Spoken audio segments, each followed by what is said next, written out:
Céline, peut-être un petit mot sur euh, Sur les les votes, votes? Oui. oui. Alors,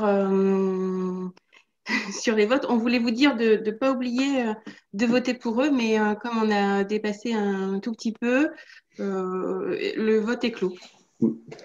Il est Ok, 11h01. Je viens d'avoir l'info par Anton, donc j'espère que vous avez tous pu voter à temps avec le lien Ballotilo. Donc, dans quelques minutes, je crois que c'est 11h45 à peu près, oui, je vous donnerai les résultats du vote, bon, sans, sans ça surprise. marche. Merci Céline. Du coup, on avance. Je crois que je dois vous demander, vous avez tous reçu le procès-verbal de l'Assemblée générale de l'année dernière et je voyais qu'il y avait une question. Et je dois vous demander si il est bien, si vous l'approuvez. Je crois qu'il y a un sondage qui va apparaître. Voilà. Donc, vous pouvez répondre. Approuvez-vous? Oui, non? Et voilà. On vous demande de voter maintenant.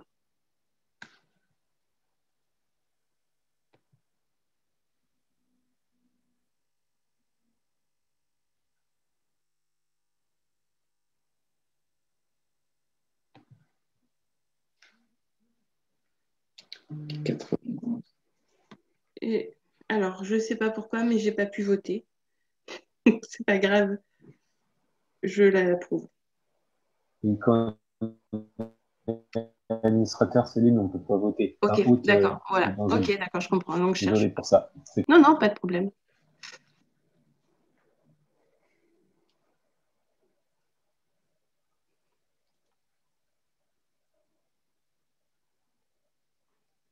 Donc,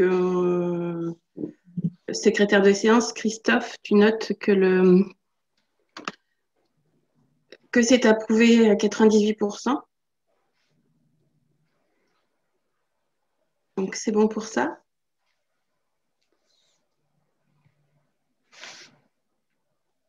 Ok.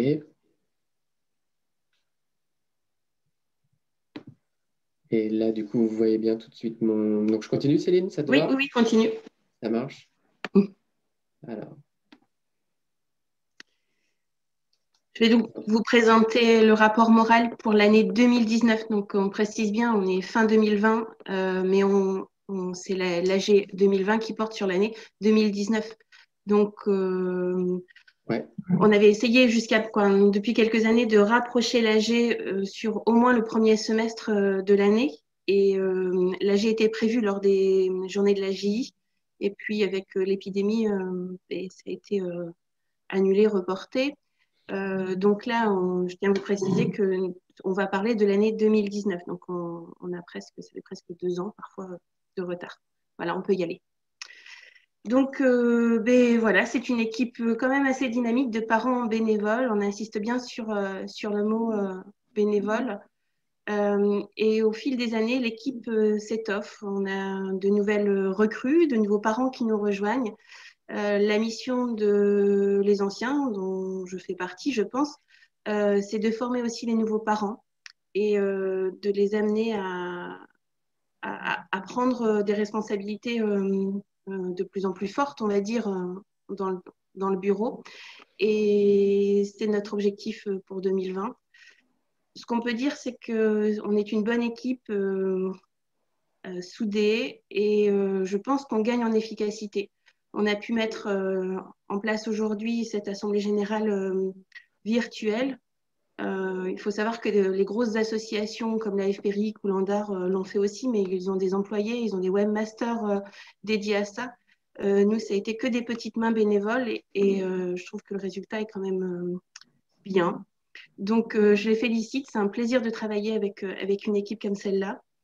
Et puis, voilà, on garde dans notre esprit de former les nouveaux parents, les jeunes parents qui arrivent, pour que les rôles puissent tourner et pour que l'association puisse continuer à vivre, même quand nous, on devient trop vieux. Voilà. C'est bon, Benjamin?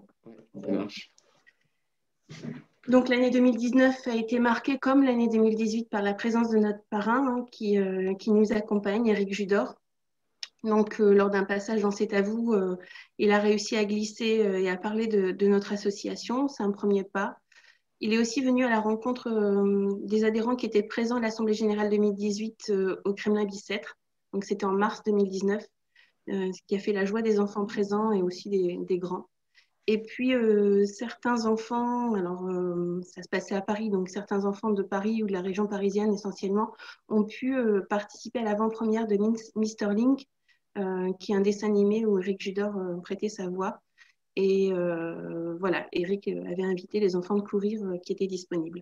Donc, un grand merci à lui et c'est agréable d'être épaulé par une personnalité aussi charmante que lui. Et puis, vous l'avez vu avec Alexandre Belot, vous l'avez vu aussi avec le docteur Pauline. Nous continuons de développer nos collaborations avec les partenaires, hein, donc FAI2SR, l'Institut Imagine et Necker, les hôpitaux de Paris, l'INSERM, l'ANDAR, la FPRIC et Arthritis. C'est vrai que cette dernière année, ça n'a pas été simple, mais en tout cas, c'était le cas en 2019. Et puis, je voulais faire un petit point sur l'importance d'adhérer. C'est vrai que quand on peut proposer une sortie, puisqu'il faut être adhérent pour pouvoir assister à la sortie, ça se fait un peu, on va dire, automatiquement parce que vous vous dites, ah oui, tiens, mince, j'ai oublié d'adhérer, etc. Et puis, il y a des années un peu creuses comme celle qu'on vient de connaître parce qu'il y a eu une pandémie, parce qu'il y a une pandémie. Mais moi, je voulais vraiment vous rappeler l'importance d'adhérer à Courir parce que, effectivement, c'est une entrée d'argent et qu'en ce moment, les subventions se raréfient. Mais ça, nos trésoriers vous en parleront. Et c'est surtout parce que avec le nombre d'adhérents, on a une meilleure visibilité auprès de nos partenaires et des instances publiques. Donc, ce que je peux vous dire, c'est que plus le nombre d'adhérents est grand, et plus Courir sera visible. Donc voilà, on compte sur vous pour ne pas oublier d'adhérer en janvier prochain. Et si vous êtes là, c'est que vous avez adhéré pour 2020, donc tout va bien. Donc n'oubliez pas en janvier prochain d'adhérer pour 2021. Merci. Je laisse la parole à ma collègue secrétaire générale qui va vous présenter le rapport d'activité 2019.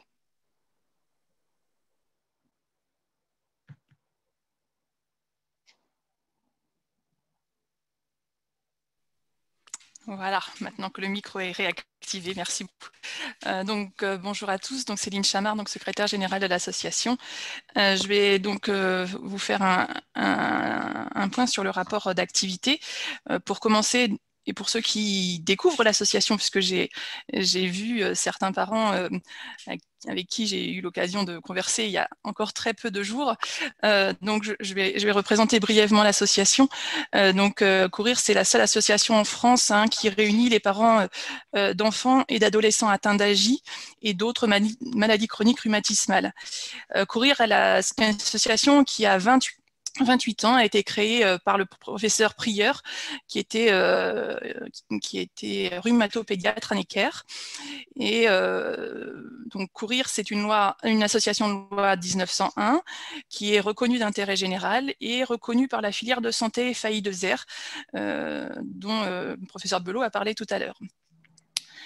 Courir, comme l'a dit Céline, est animé par uniquement des parents bénévoles et on le dit et on le redit parce que on a tous une activité professionnelle à côté, on fait tous ça de façon bénévole en plus de notre travail.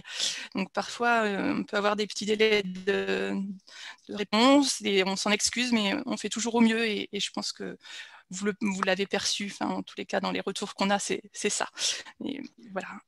Pour représenter le conseil d'administration, on est 15 membres titulaires avec jusqu'à présent 4 suppléants à partir de l'élection, des résultats de l'élection de tout à l'heure. Nous aurons 5 suppléants qui pourront nous aider à faire vivre l'association. Une présidente, Céline Danlier, 2 vice-présidents, Marcel Lascar qui est à l'origine, qui est aussi docteur et à l'origine de l'association Courir, Antoine Grus qui est notre webmaster d'aujourd'hui et qui nous permet de faire cet AG en distanciel. donc une secrétaire générale, moi-même, 2 secrétaires généraux adjoints qui sont Gwenaël Nico, qui est aussi le webmaster de ce jour, et Christophe Normand, qui est celui qui fait le compte-rendu de l'AG aujourd'hui. Une trésorière, Aurélie Torres-Bourdel, que vous aurez qui interviendra tout à l'heure, et Benjamin Courreau, qui interviendra aussi tout à l'heure. Toute cette équipe du bureau, elle ne peut vivre aussi que par les autres membres du conseil d'administration. Je ne vais pas tous les citer, mais on tient vraiment beaucoup à eux. C'est aussi grâce à tous, hein, toute cette équipe, que nous pouvons faire vivre Courir. Pour revenir un petit peu sur les adhésions, effectivement, Courir, c'est à peu près 350 adhérents chaque année. Donc en 2019, on était 329 adhérents, et cette année, au jour d'aujourd'hui, nous ne sommes que 281 adhérents. Bon, comme l'a dit Céline, c'est lié au fait qu'on n'a pas pu mener à les sorties qui généralement favorisent l'adhésion. Mais nous allons, j'en suis convaincue, oula, qu'est-ce qui se passe, Benjamin, nous allons travailler sur ça dans la prochaine année. Donc la présentation du rapport d'activité, je vais la faire sur 5 axes: informer, accompagner, dialoguer, faciliter et promouvoir. Donc informer, nous avons développé depuis les 5 dernières années notre présence sur les réseaux sociaux. Pour faire un petit récap, nous avons déjà créé l'an dernier un nouveau compte, le compte Instagram, qui aujourd'hui rassemble 267 abonnés. Nous avons 200 abonnés sur Twitter et 2579 personnes qui nous suivent sur Facebook.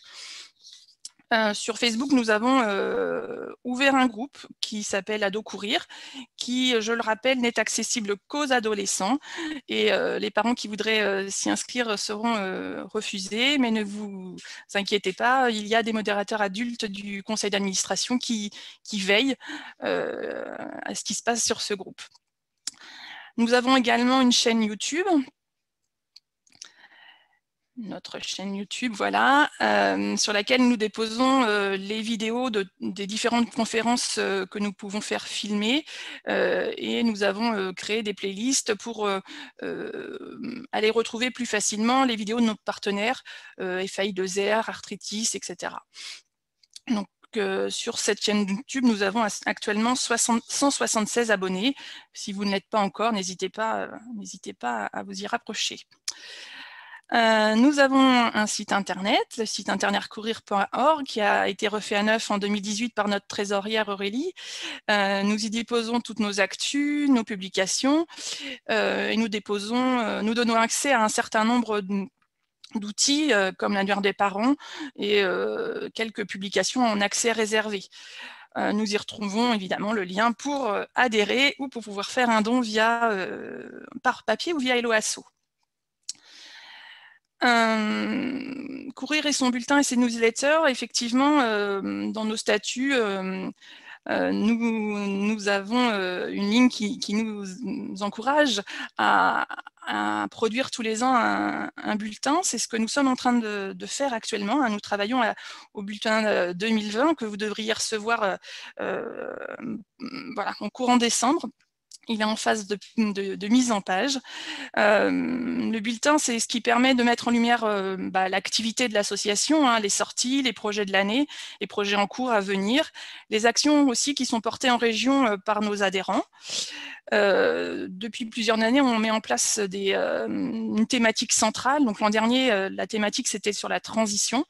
Je vous dévoile, pour ceux qui ne le sauraient pas encore, la thématique de 2020, ça sera les parents face à la maladie chronique, avec de beaux articles et de docteurs, pardon, et de paramédicaux, mais aussi de beaux témoignages. Ce bulletin pour finir, pardon, Benjamin, ce bulletin, il est diffusé, je voulais le rappeler, à nos adhérents, mais aussi à nos donateurs, nos gros donateurs, hein, pour qu'ils puissent voir ce qu'on fait à courir, hein, ce qui s'y passe et nos axes de travail. Et il est diffusé dans nos centres de référence et de compétences, hein, ce qui permet aux docteurs, hein, d'informer leurs patients sur l'existence de courir et leur permet de se rapprocher de nous. En parallèle, effectivement, nous produisons des newsletters. Alors en ce moment, un petit peu moins, mais on va se remettre dedans. Cette crise nous amène à travailler différemment, mais les newsletters sont toujours d'actualité et on devrait en reproduire prochainement. Accompagner les familles et la recherche médicale, donc à courir, effectivement, les familles, elles arrivent souvent à l'annonce de la maladie et les docteurs, ils vous dirigent souvent vers nous à ce moment-là. Nous avons pour y répondre, nous avons mis en place une équipe, une véritable équipe de parents contacts. Donc désormais, nous sommes 6 parents à répondre à vos questions en échange téléphonique. Et par mail, c'est plutôt Benjamin Léonard, notre animateur du jour, qui répond aux questions, aux demandes, aux sollicitations par mail.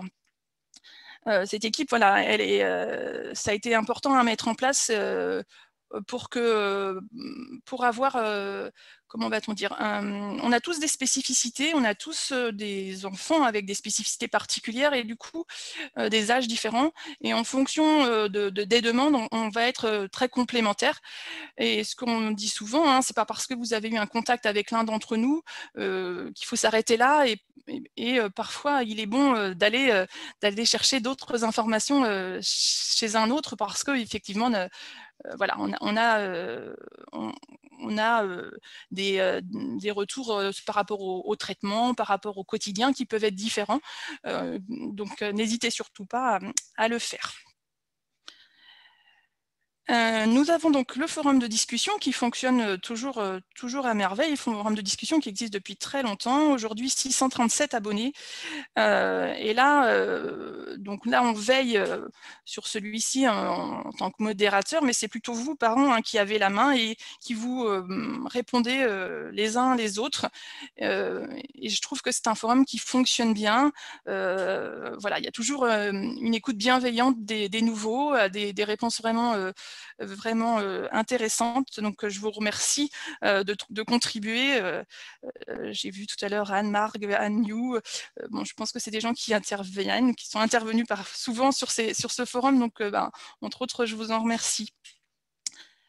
Nous accompagnons aussi donc la recherche médicale, on en a un petit peu parlé, et Christophe tout à l'heure va vous en reparler au niveau de Presse en cas.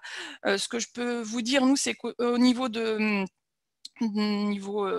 français, nous travaillons avec la Sofremip.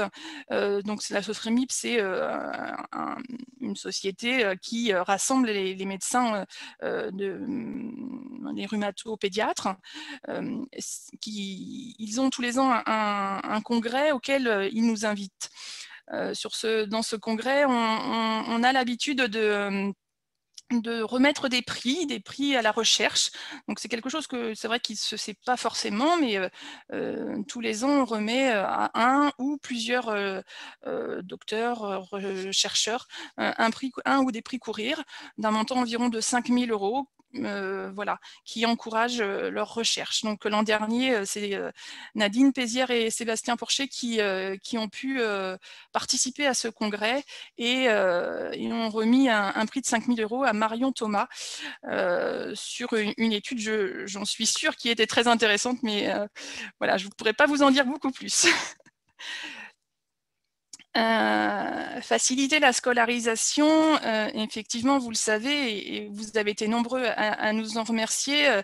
Une équipe a travaillé en 2018 sur la refonte, la réécriture d'un document qu'on avait depuis longtemps à courir, qui s'appelait « Votre élève a de l'arthrite ». Donc c'est Nadine, Jessica et Anne qui ont travaillé à cette réécriture et qui qui ont proposé d'en faire une collection. Votre enfant a de l'arthrite pour l'école maternelle, l'école primaire et le collège ou le lycée. Ça a vraiment été reçu très positivement. J'ai souvent dans les échanges, on parle souvent de ce document qui est vraiment maintenant remis à l'enseignant rapidement en début d'année.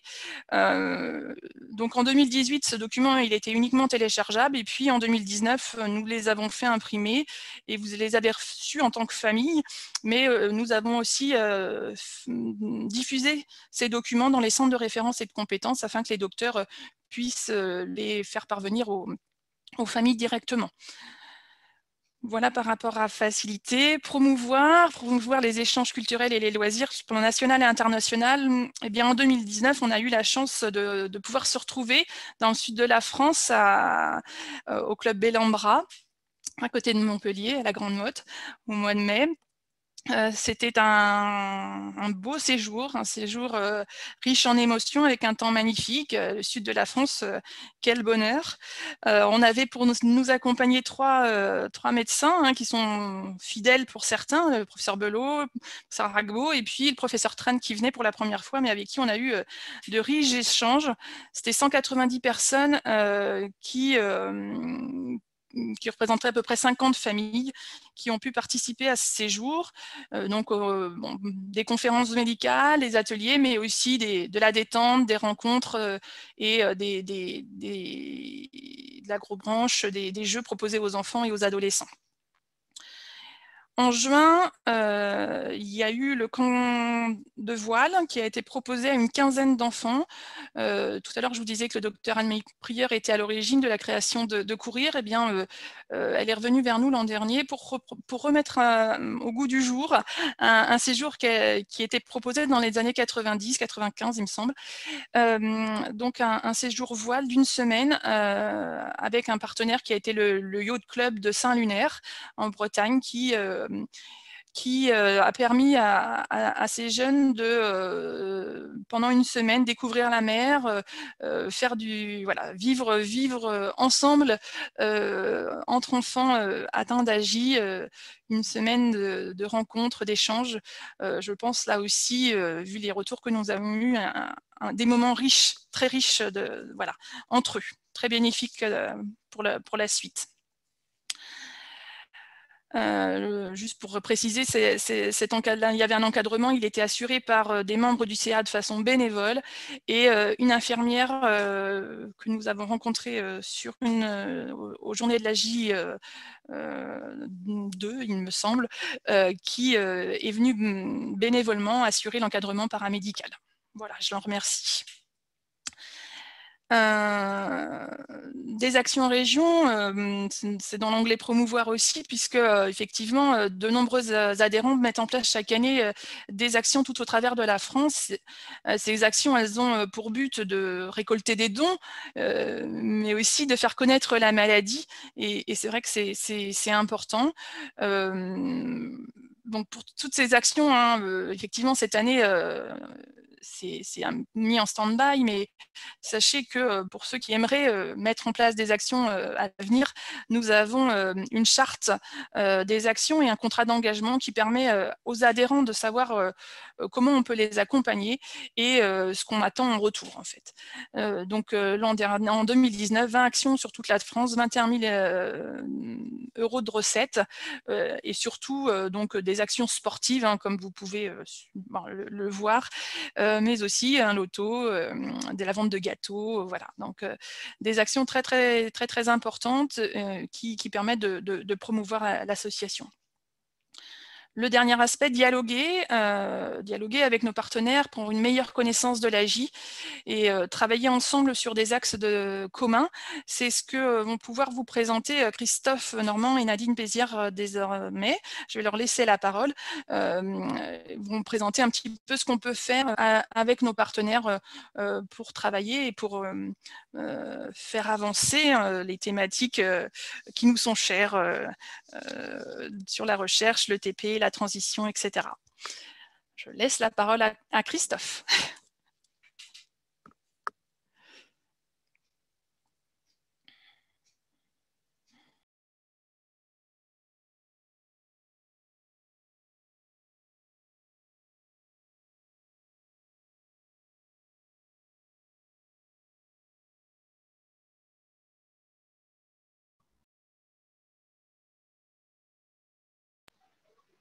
Ah, Christophe, j'ai activé ton micro. Hein. C'est bon, normalement.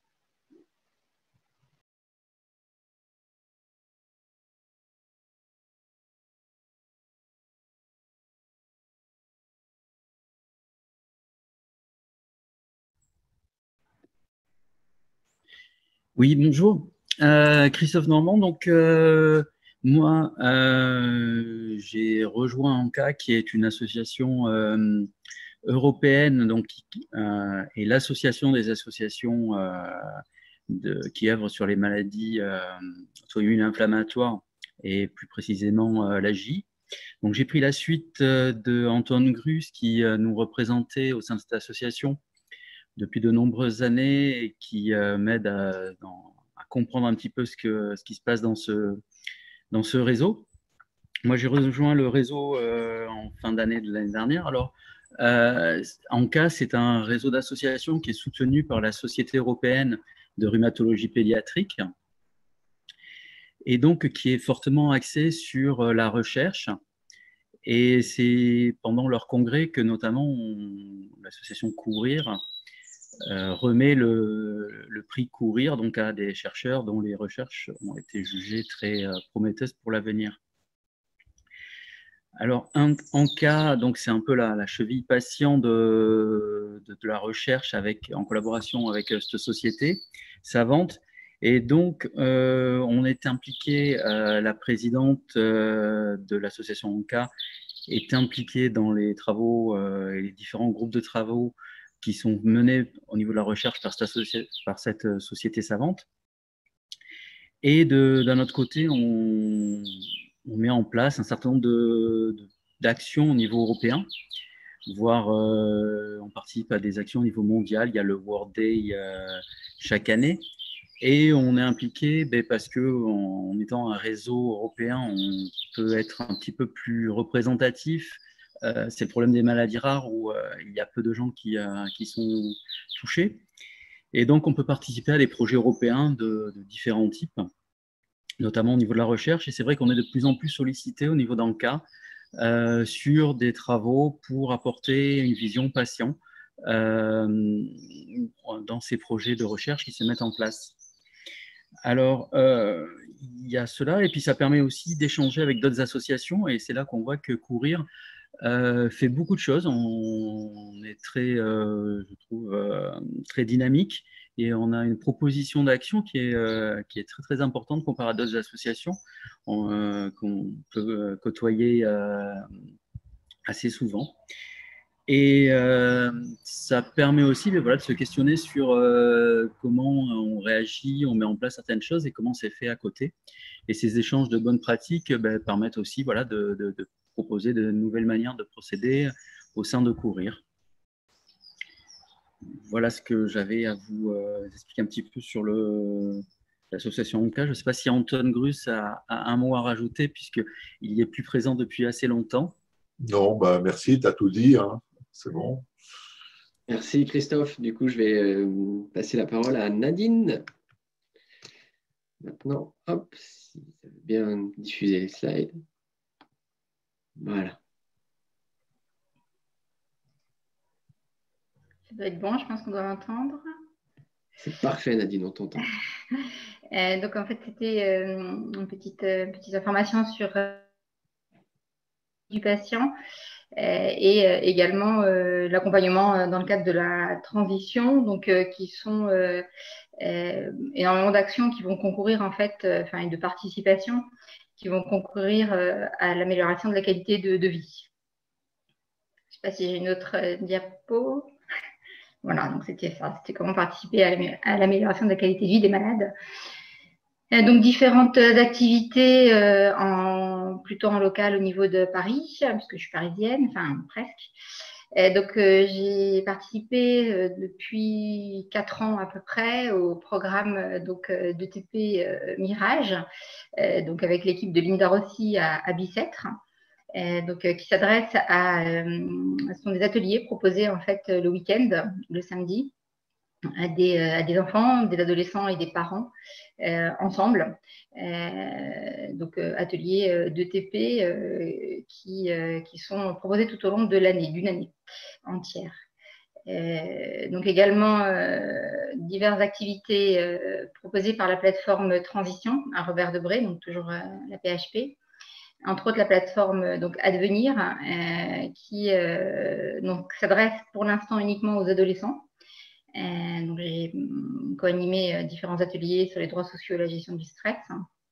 Il y a un projet, alors avec le Covid toujours un peu mis en attente, mais il y a eu quand même une première journée en présentiel qui a eu lieu là en octobre sur également comment on accompagne l'adolescent, mais comment est-ce qu'on accompagne le parent dans le cadre de ce processus de transition.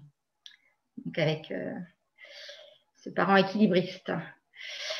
Donc également, on m'a sollicité pour contribuer un petit peu à la mise en place d'une unité d'éducation thérapeutique en rhumatologie pédiatrique, donc dans le service du docteur Mainzer.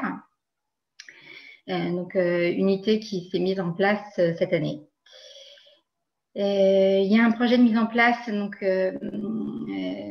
à la Salpêtrière, donc toujours la PHP, donc en lien cette fois et pour la première fois avec les uvéites, qui concernent donc une partie de nos enfants ou de nos adolescents, donc avec le docteur Fardeau. Donc également une participation à différents projets de recherche, alors scientifiques, mais plutôt en sciences sociales et en sciences humaines, également en ETP, donc en lien avec différentes thématiques qui nous intéressent directement, la scolarité, la transition, donc l'AGI et la sexualité. Donc également qui va voir le jour le 19 novembre, donc la semaine prochaine, donc, qui est un travail pratiquement d'une année donc, sur l'élaboration d'un guide en fait, d'utilisation des données de santé par les associations, donc, qui nous intéressera directement, pour améliorer la qualité de vie des personnes atteintes de maladies chroniques. Donc, c'est en partenariat avec le laboratoire Roche, qui a une unité Innovasso. Donc, ce sera présenté la semaine prochaine, donc à notre disposition, à mon avis, dès la fin de semaine prochaine. Et donc, on est aussi sollicité par des étudiants qui mènent des projets d'études alors en lien avec de l'ETP ou de leur mémoire de fin d'études. Donc, en lien direct avec l'AGI, donc soit parce qu'ils ont été eux-mêmes concernés, soit parce qu'ils ont des fois une petite sœur ou un petit frère qui a été touché, soit parce qu'ils ont trouvé, la thématique intéressante. Donc, entre autres, on a eu 2 étudiants en arts plastiques par rapport à l'évaluation de la douleur et comment représenter de manière différente des échelles habituelles et proposer à des enfants plus petits aussi. En tout cas différentes et très très intéressantes de l'évaluation de la douleur. Il y a un groupe d'étudiantes là actuellement en ergothérapie et des mémoires en soins infirmiers, et on a été sollicité aussi par une étudiante en kinésithérapie. Donc bien entendu on relie de nombreux documents dans ces différents domaines. Et on participe aussi donc, à des présentations de résultats donc, dans certaines recherches. En fait, on est intégré au comité de pilotage des recherches. Et donc après, on peut être sollicité pour la présentation de ces différents travaux. Donc, on a fait des présentations cette année en présentiel, en janvier, en juin et donc là en octobre. Donc entre autres avec FAI2R, avec la plateforme Transition, avec Innovasso, donc ça va être la semaine prochaine en distanciel du coup. Et vivre avec une maladie rare, les défis d'autonomie, c'était en janvier, c'était l'étude d'Agnès Dumas en sociologie par rapport à la transition et l'accompagnement de la transition par les parents. Et c'est tout. Merci à vous. Merci beaucoup, Nadine.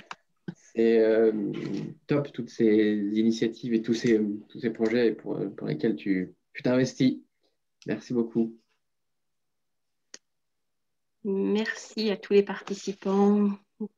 C'est le moment d'approuver le rapport d'activité 2019. Donc, je pense qu'il y a un petit sondage qui va arriver aussi.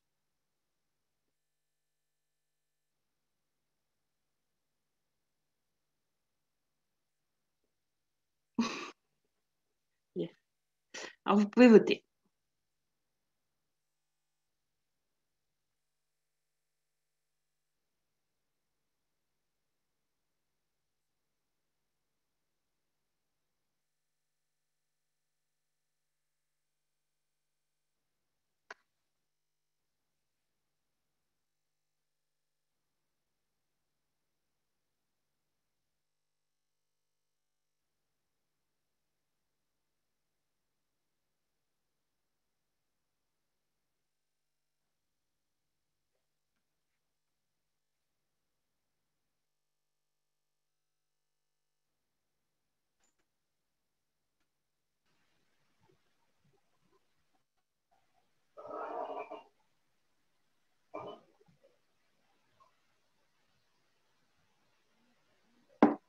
On attend encore un petit peu ou c'est bon, on peut peut-être mettre ça en sondage? Oui, je pense que c'est bon. Ouais, Donc, 45 voilà. personnes Ok. sur 52 ont voté. Alors voilà les résultats. Voilà. 98% de oui. Merci. On peut continuer. Hop là.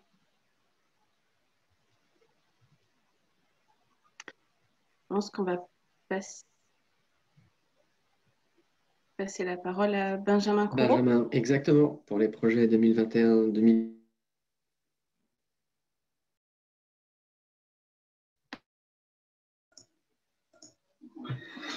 Bonjour à tous.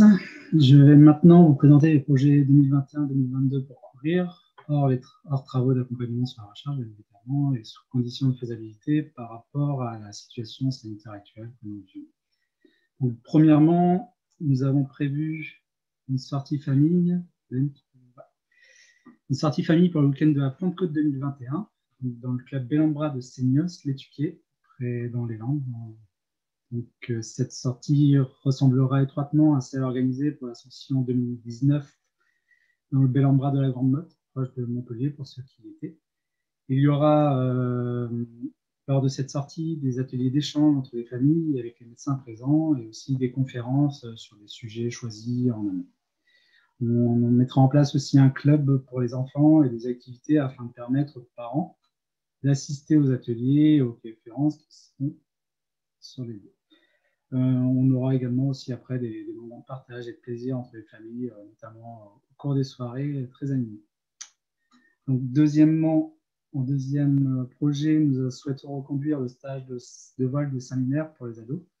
Donc, pour une semaine, on n'a pas encore fixé la date, donc ça serait sur la fin juin, début juillet 2021, normalement, sur une semaine. Il s'agit d'un moyen pour les ados atteints de l'AGI de faire connaissance, de partager des activités ensemble, catamaran, paddle, kayak, et d'échanger aussi avec les différents intervenants, on l'a vu tout à l'heure, entre des membres de l'association ou aussi des infirmières sur leur maladie, sur leur vécu au quotidien. C'est très enrichissant. Pour le troisième projet, nous souhaitons également reconduire la sortie à Disneyland sur octobre-novembre. Pareil, les dates sont à fixer. On doit les recontacter courant janvier, je crois, avec la crise. Cette année, ça n'a pas pu se faire. Donc, le nombre de places pour ce type d'événement reste limité. Donc, pareil, nous appliquons les mêmes règles que d'habitude pour l'attribution des places, à savoir les dernières entrées dans l'association, les membres qui ont fait le moins de sorties, etc. Nous aviserons à ce moment-là. Et pour finir, vous pouvez d'ores et déjà réserver également votre week-end de la Pentecôte 2022 pour les troisièmes journées de l'AGI. Elles se dérouleront près d'Angers, au jardin de l'Anjou. Vous pourrez, comme pour le Club Bellambra, assister à des conférences, des ateliers sur des thèmes variés et définis au préalable, avec davantage de médecins, on l'espère. Et pendant ce temps, les enfants profiteront des infrastructures et des activités qui seront mises à leur disposition aussi pour vous libérer et vous permettre d'assister à ces conférences. Je souhaiterais également rappeler que pour ces 4 événements, Une participation sera demandée aux familles qui reste dérisoire pour éviter les annulations de dernière minute, qui pour moi est important. Les montants ne sont pas encore définis pour ces sorties et on reviendra vers vous prochainement pour notamment la sortie au Club Bellemare. Je vous remercie. Merci Benjamin. Et du coup, la parole est à Aurélie pour le rapport financier 2019.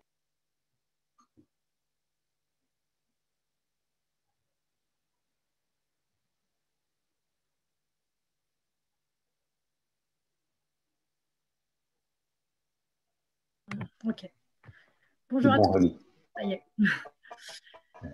Le rapport financier sur l'exercice 2019, on commence voilà par les recettes, merci. Alors comme vous voyez au niveau des dons, il y a une grosse augmentation due au fait qu'on ait reçu un legs en fait de 50 000 € en 2019. C'est la première fois qu'on reçoit un legs, il me semble. Donc ça explique cette grosse augmentation pour les dons. Ensuite, au niveau des cotisations, on est plutôt en baisse. On est, donc évidemment, on a moins d'adhérents, donc on est à 32 000 € pour 42 000 € en 2018. Non, je dis n'importe quoi, 3 000. Voilà, 42 000. Attends, subvention.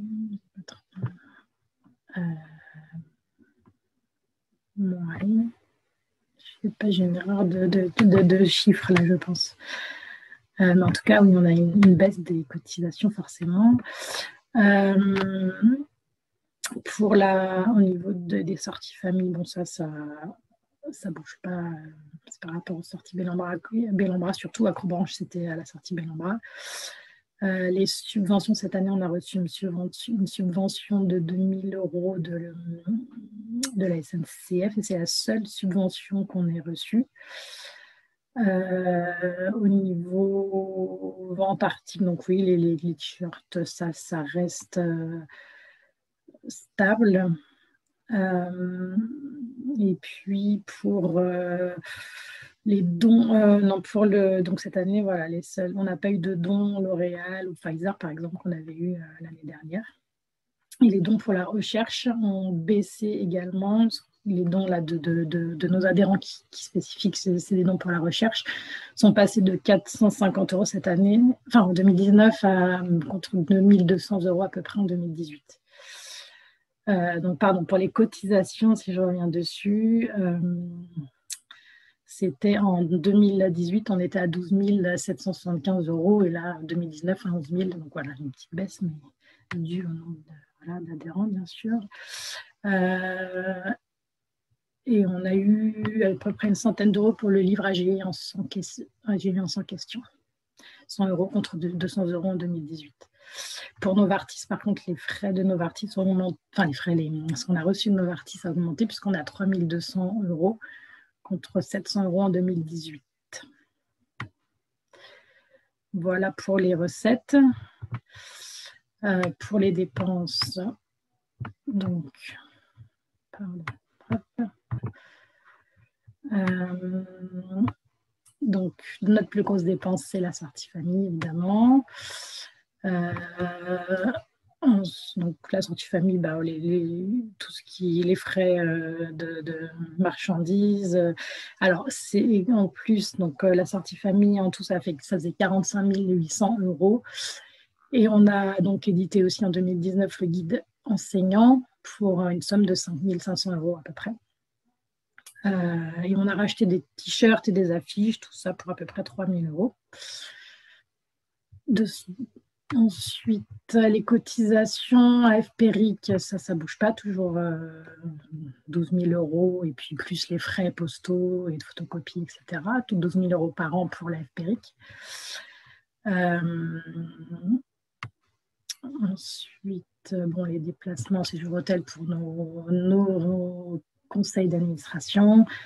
La participation également dans le fonctionnement de la participation au livre l'UVI en 100 questions. On a participé à hauteur de 2 000 €. On a, donc après, dans le fonctionnement, il y a aussi la maintenance quotidienne, les fournitures. On a également le site internet, une partie, mais voilà, la plus grosse pour le fonctionnement, la plus grosse dépense en 2019, c'était l'UVEIT pour le livre, l'UVEIT en sans question. Le bulletin, donc toujours, on est à toujours le même nombre de pages, donc on est toujours à peu près à 5 500 €. Et puis ensuite, pour la recherche, on a le prix presse à 3 000 € en 2019. Et on a aussi 450 € dédiés à la recherche. Donc, qui sont des fonds à reverser, qu'on aura à reverser à la recherche, mais il n'y a pas de délai spécifique. Voilà pour ça. Ensuite, donc, on peut voir sur cette diaporama que nous avons, en 2019, nous avions 92 000 € à peu près de dépenses et 123 000 € environ de recettes. Donc, un résultat de 31 300 €. Donc ça, il faut juste que je vous notez que sans le legs de 56 000 €, nous aurions été déficitaires en fait de 25 000 €. Le résultat aurait été négatif.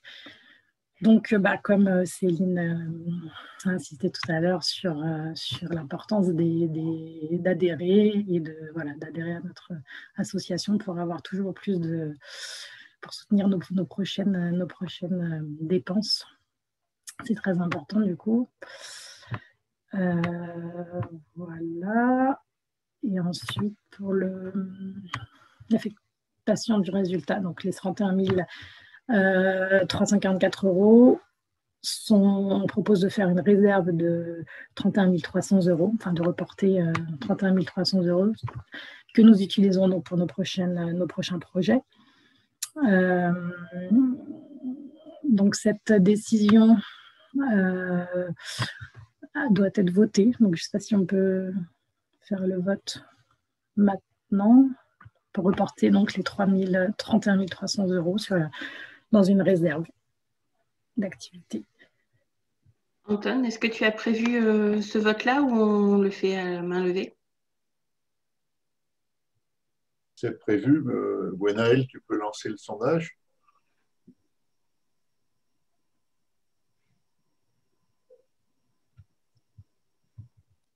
Alors, on vous laisse voter. C'est pas le bilan financier, c'est le résultat d'activité. Ouais. C'est le résultat d'activité. On ne peut plus l'arrêter, je crois. Ah. Ah si, le vote est terminé. J'ai pas de sondage dans ce sens-là. Oui, c'est ce qui me semblait. Alors, c'est pas grave. Ce que je vous propose, relancer le sondage. Tu peux en lancer un autre? Non, enfin, ça serait approuvez-vous le bilan financier? Alors, où je termine. Si vous voulez. Vous voulez? Non, mais on peut juste, oui, ça. Par rapport à l'affectation du résultat, juste se dire que ceux qui ne sont pas d'accord lèvent la main. Il y a la petite et on va compter comme ça. Vous avez la petite main à lever quand elle apparaît où? Juste au-dessus du chat, oui. Vous pouvez choisir la petite main bleue, normalement. Donc, on vous laisse lever la main si vous êtes contre. A priori, je ne vois personne, hormis l'association Courir, mais je pense que c'est une erreur d'Anton, ou c'est les vieux. Donc, on peut dire que vous êtes tous d'accord. Donc, Christophe, tu peux noter que c'est à l'unanimité. Merci. Ok, merci. Tu peux continuer. Ouais. Donc, la diapo suivante, ce sera la trésorerie donc, au 31 décembre 2019. Et donc, nous avions sur le compte, nous avons deux comptes, donc là toujours, sur le compte de la Société Générale, 53 223 €, et sur le compte du Crédit Mutuel, 133 492 €. Donc, on a un livret bleu au Crédit Mutuel et une caisse de 45 €. Et donc, nous avions en trésorerie 186 760 €. voilà, pour l'exercice 2019. Et donc, effectivement, il faut voter pour l'approbation.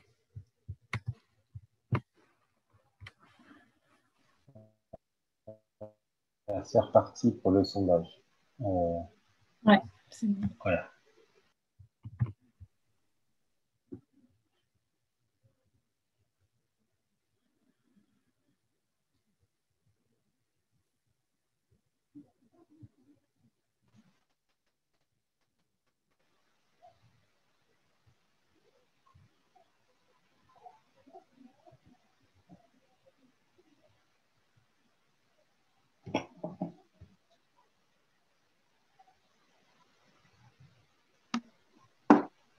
Je pense que la majorité des adhérents ont voté.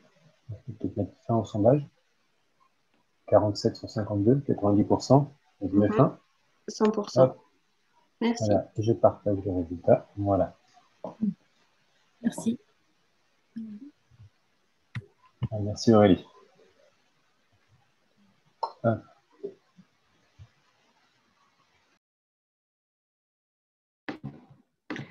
Merci Aurélie. Et du coup, on passe au bilan prévisionnel 2020.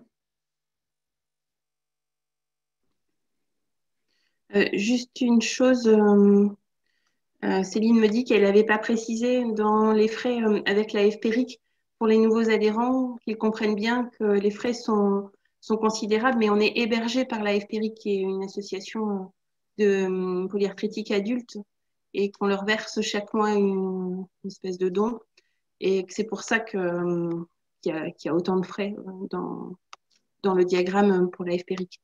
Mais dans son rapport d'activité, Céline a omis de dire qu'on était hébergé chez eux, quoi. On a le local, on dispose voilà, de services de secrétariat, de services pas du trésorier, mais de la comptable. Voilà. Je faisais juste la précision et on va laisser la parole à Benjamin.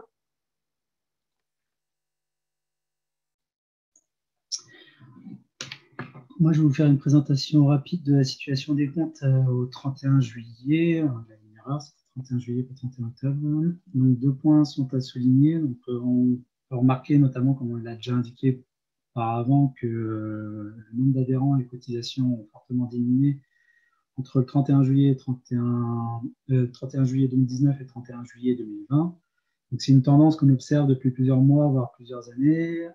On doit réagir sur ce point prochainement et rappeler l'importance qu'on a à adhérer à l'association, et notamment pour nous permettre d'avoir une représentation plus importante dans les décisions qui sont prises par rapport à cette maladie sur le plan national.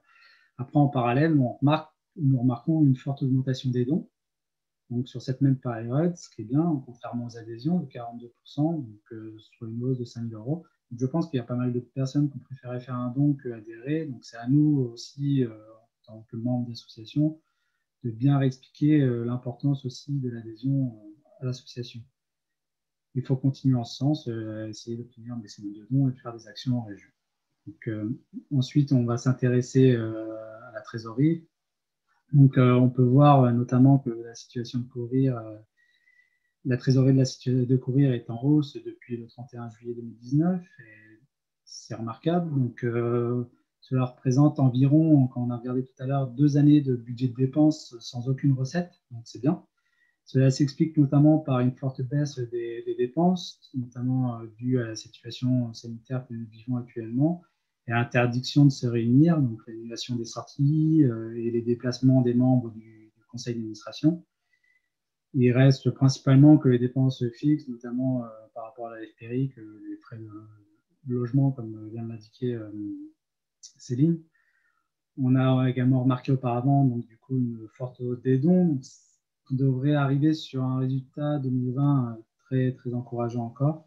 Donc, c'est grâce à nous tous, c'est grâce aux efforts qui sont faits par vous tous dans vos régions, par rapport aux actions, par rapport aux dons, par rapport au fait de faire connaître cette association. Donc, à nous de continuer pour nos enfants. Voilà. Je vous remercie.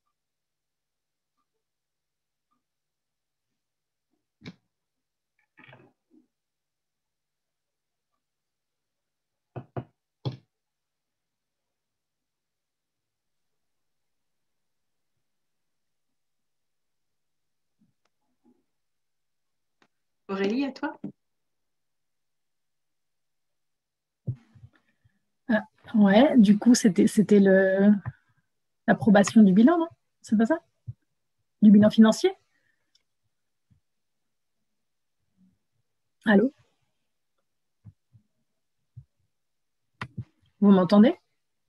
Ouais, je pense, Aurélie, là, du coup, maintenant, c'est même le quitus, en fait, aux administrateurs, au conseil d'administration sur la gestion des comptes. Donc, c'est l'ensemble. Effectivement, là, je peux lancer le sondage. Ok. Et voir si quelqu'un ne voit pas de contre-indication à ce que nous venons de présenter.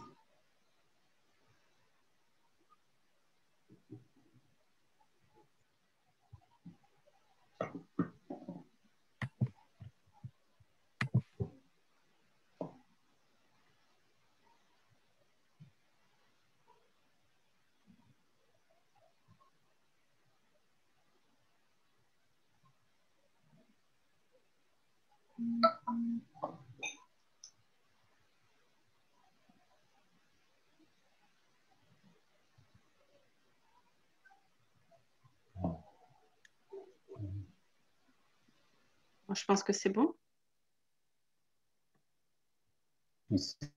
Ben, tu peux Bon, clôturer. on va faire un sondage. Hop, il y a 100%. 100% des votants. Bon. Merci. Voilà. Merci. Alors, les votes sur Ballotilo ont été clôturés à 11 h, comme je disais tout à l'heure. Je vais les rouvrir parce qu'Anton me les a envoyés. Donc, ont été élus, je vais les dire dans l'ordre. Benjamin Léonard, Noëlla. Attendez. Ah.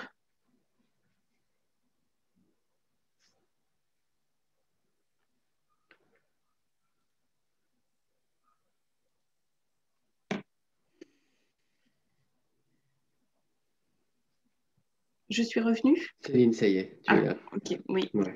Alors, je disais, ont été élus dans l'ordre. Benjamin Léonard, Noëlla Ruellan, Frédéric Billard, Sébastien Porcher, ex-aequo Anne Petit et Desiderio Gomez. Ensuite, Ingrid Viguier et Priscilla Gomez. Donc, bravo à tous. Certains vont arriver au conseil d'administration en tant que titulaires et d'autres en tant que suppléants. Ça fait plusieurs années qu'on a l'habitude de travailler comme ça parce qu'on trouvait dommage de ne pas faire venir des gens qui avaient envie de s'investir. Donc, quoi qu'il arrive, vous serez tous conviés au conseil d'administration. J'espère qu'on pourra se revoir très rapidement, tous ensemble, physiquement. Parce que pour le moment, c'est vrai que depuis le dernier conseil d'administration, Céline, je crois qu'il a eu lieu en février. Et depuis février 2020, nous ne sommes pas revus tous ensemble. Donc, bravo aux nouveaux entrants, donc Noëlla, Priscilla et Noëlla, Priscilla et Desiderio. Et puis, bravo aussi à ceux qui étaient déjà qui étaient sortants et qui sont réélus. Nous allons nous réunir d'ici une quinzaine de jours, virtuellement de nouveau, pour élire un nouveau bureau du conseil d'administration, comme on le fait chaque année. Donc, c'est quoi le quitus au niveau des questions? Okay. Gwen, tu veux répondre?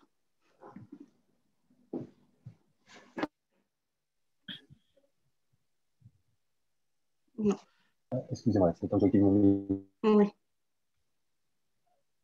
micro. Quitus, ça veut dire un comptable, en fait, en général, c'est souvent pour la comptabilité, mais pas seulement. Ça veut dire que vous approuvez sa gestion. Ça veut dire que vous êtes d'accord avec ce qui a été fait en termes de gestion comptable et que vous n'avez pas d'objection à ce qui s'est dit. Donc, vous n'êtes pas opposé à la manière dont les comptes ont été conduits. Voilà, ça veut juste dire ça. Donc, Ne pas donner son quitus, ça veut dire ne pas être d'accord avec ce qui aurait été fait en comptabilité. Merci Gwen. Pendant le déroulé de l'Assemblée générale, on a eu une remarque question sur le camp voile, où on nous disait faites attention, les dates du brevet sont 28 et 29 juin cette année. Alors on a bien conscience, hein, de toute façon, chaque année c'est la même problématique, mais on nous prête, on nous offre le logement, donc on a peu de choix. Généralement, c'est la semaine qui précède les vacances scolaires, on va dire la date officielle des vacances scolaires. Voilà, donc on a bien conscience que pour les élèves qui doivent passer le brevet, c'est parfois compliqué. Alors, merci Anne pour les précisions, Anne et Anne d'ailleurs. Est-ce que vous avez d'autres questions sur le déroulé qu'on a pu vous proposer ce matin ou sur nos prochaines activités?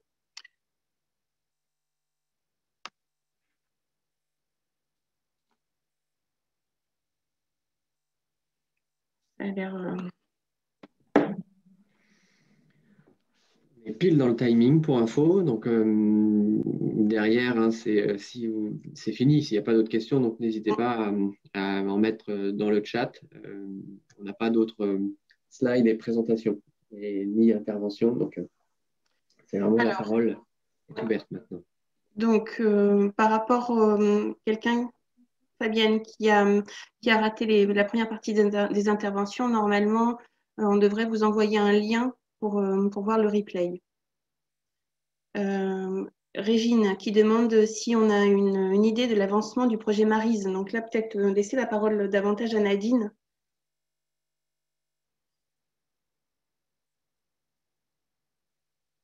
Alors, je ne sais pas si Nadine nous entend.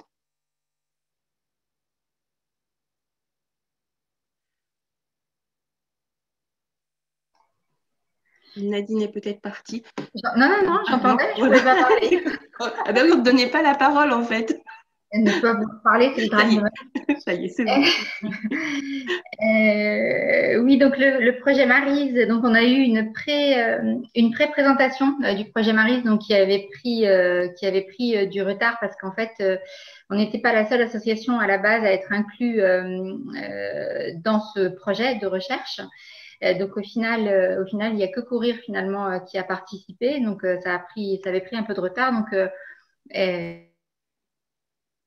Marine Grandjean nous a fait une pré-présentation au mois de juin, fin juin, donc a eu lieu à Robert Debré, en visio en partie et en présentiel en partie. Donc elles ont effectivement avec l'équipe de Strasbourg quelques éléments de réponse, mais qui ne sont pas encore complètement terminés. Donc normalement, elle devrait pouvoir être en mesure de nous présenter les résultats terminés de l'étude en 2021, début 2021, et nous faire d'ailleurs un article aussi pour nous présenter un petit peu les résultats dans le bulletin de l'année prochaine, pas dans celui-ci.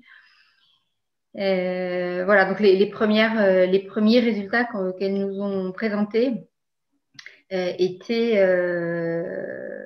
très partiels. Donc pour l'instant, on en saura plus en 2021. Je pense premier semestre. Ça va être comme le vaccin du Covid. Merci Nadine. Alors, on a beaucoup de messages qui nous touchent. Hein. Merci pour vos merci. On essaiera de continuer à œuvrer pour le bien-être de nos enfants atteints d'AJI et pour le bien-être aussi de leur famille. C'est vraiment quelque chose qui nous inquiète beaucoup à courir, qui nous intéresse beaucoup à courir. Et je regarde si en même temps...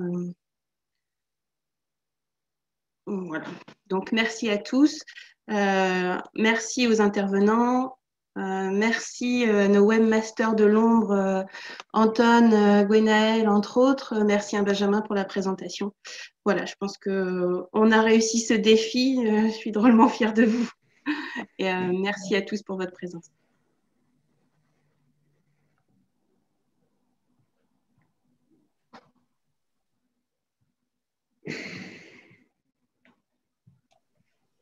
Bon, bah, merci à tous. Et au revoir.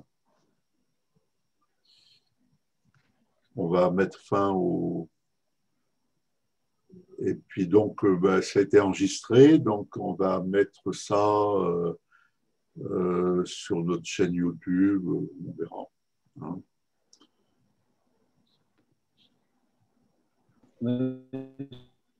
J'en profite. Je viens d'envoyer un mail du coup en réponse à une question là, qui nous était posée.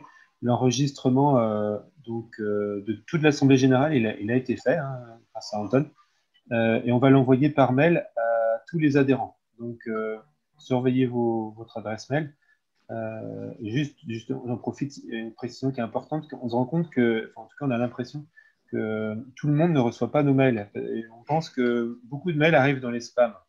Et donc, n'hésitez pas, n'oubliez pas d'ajouter l'adresse contact@courir.org dans vos contacts. Parce que si vous faites ça, le serveur mail, votre serveur mail, il ne mettra plus du tout les messages qui arrivent de contact@courir.org dans vos spams. Donc, je pense d'ailleurs, on va faire une communication à ce sujet-là, parce qu'on est quand même étonné sur un mail qu'on envoie à, par exemple, 300 personnes, il n'y en a que 100, 150 peut-être maximum, qui cliquent et dont on voit qu'ils ont pu lire le mail. Donc, ça nous interpelle un petit peu. On pense que les spams sont une explication à ces lectures qui ne sont pas